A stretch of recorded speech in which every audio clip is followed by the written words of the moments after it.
In December 1866, during Red Cloud's War, a conflict sparked by U.S. expansion into the Powder River Country, a coalition of Lakota, Cheyenne, and Arapaho warriors confronted the U.S. Army in a bold stand to defend their lands and way of life.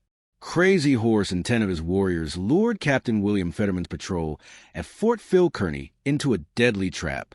The Fetterman Battle, one of the most decisive battles of the war, saw 81 U.S. soldiers fall in a matter of minutes. It was a retaliation by the natives for trespassing on treaty lands in earlier Army attacks, such as the Sand Creek Massacre in 1864. The battle was fought near Fort Phil Kearny. The fort sat on land that was included in the Fort Laramie Treaty of 1851. This treaty began the process of limiting how much land Native Americans would have in the Great Plains. Signed by the United States and the Northern Plains Native tribes, the treaty set aside parts of Nebraska, South Dakota, Montana, and Wyoming as exclusively Native land. It stated that Plains natives would stop intertribal fighting, define boundaries of each tribe, and to pay compensation to the U.S. government if their tribe members broke these rules.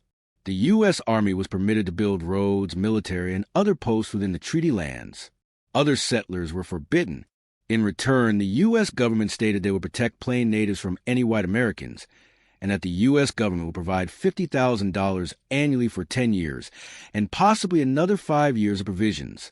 However, there were several problems in creating the agreement. Firstly, the U.S. government found it difficult to get an individual from each tribe to effectively represent their whole tribe. Secondly, some tribes did not attend the meetings. Thirdly, it was difficult to set clear territorial boundaries for each native tribe. Native society did not set fixed boundaries on land, as they usually traveled extensively to hunt buffalo and gather food.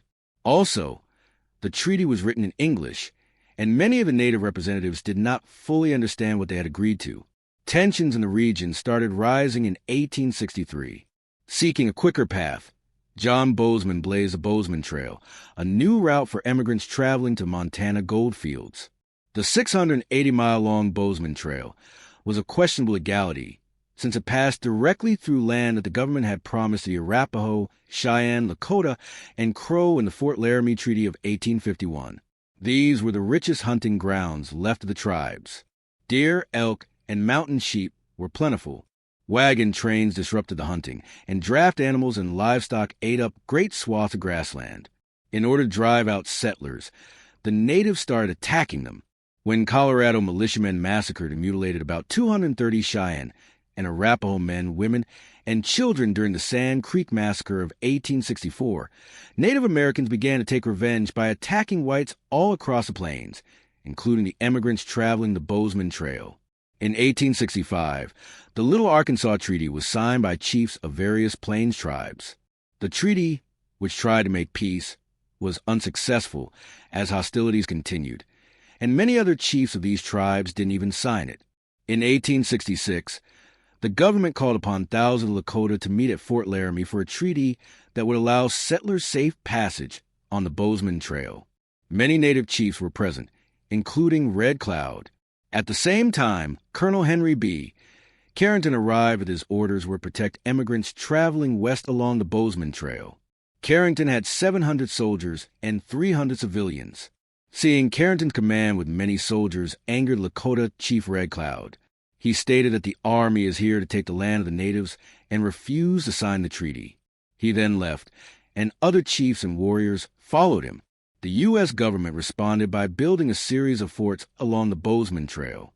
The largest and most important of these was Fort Phil Kearny, erected the same year in north-central Wyoming under Carrington's command.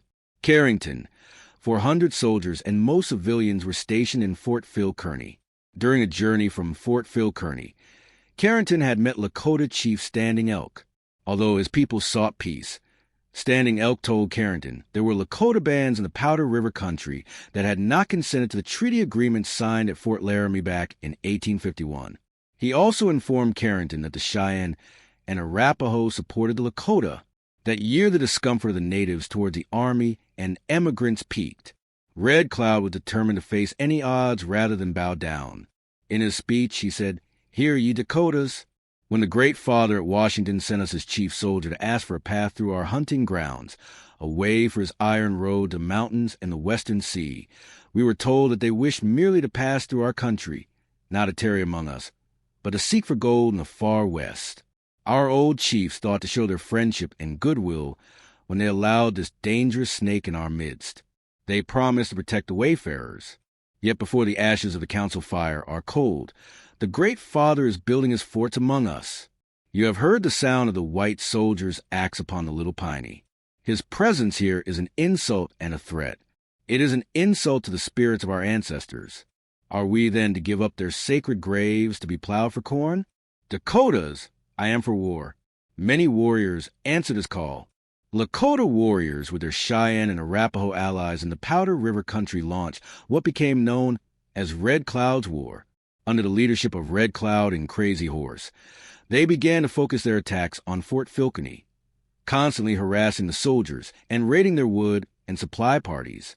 The fort's need for fresh timber was its weakness. The closest suitable woodland was about 4 miles west of Fort. Wagons would often be ambushed by the natives, even when heavily escorted. From July over the next few months, Carrington reported 51 skirmishes in which Red Cloud's men probed the fort's defenses. Between August and mid-December 1866, the natives killed more than 70 soldiers and civilians around Fort Filkeny. Raiding parties rode off with approximately 700 government horses, mules, and cattle.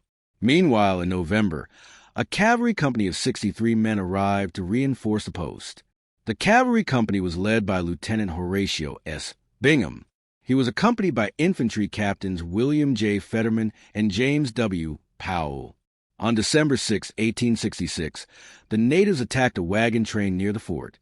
A relief party was sent, with Fetterman leading 40 men and Carrington, who intended to close in behind the natives with 25 men.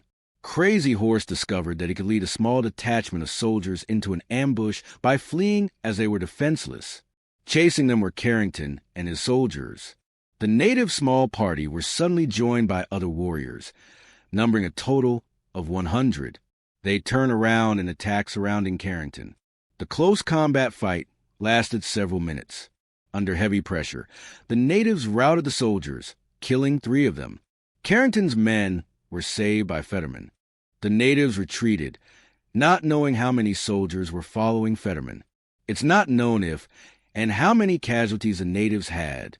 Struck by the impulsiveness of soldiers, Crazy Horse and Red Cloud reasoned that perhaps a much larger force could be lured into a similar deadly trap. On the other hand, Carrington became more cautious. He decided to halt the wood-cutting expeditions. The wood train, ordered to go out on December 21st, was to be the last until spring.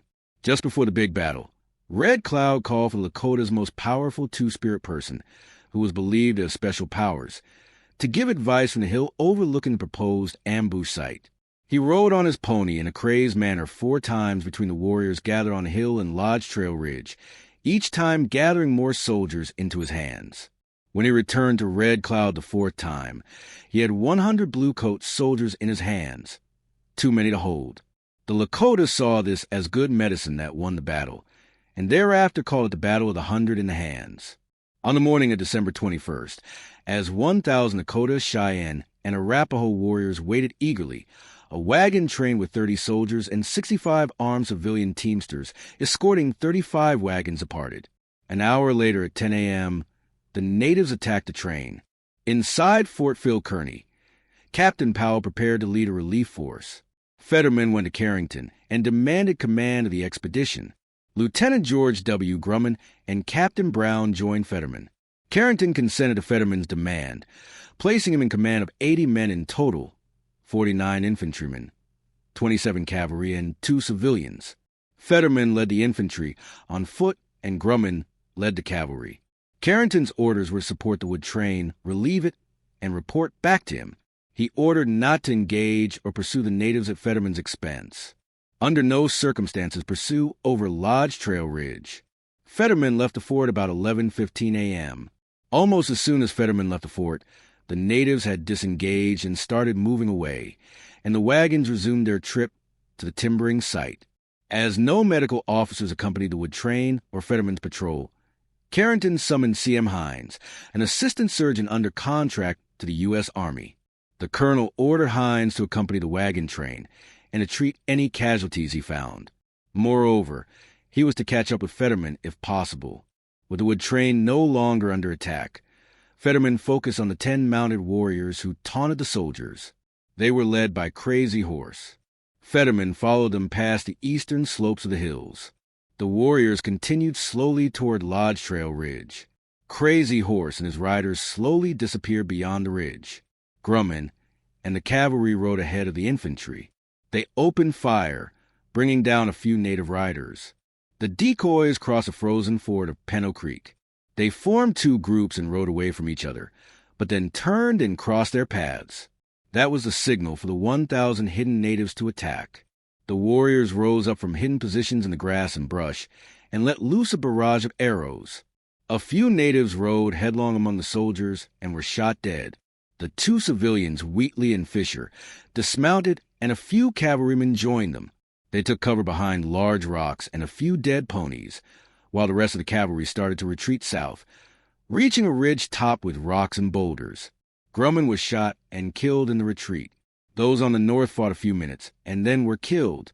Native warriors, fighting mostly on foot in the snowy, icy terrain, clashed with them and killed them in bunches.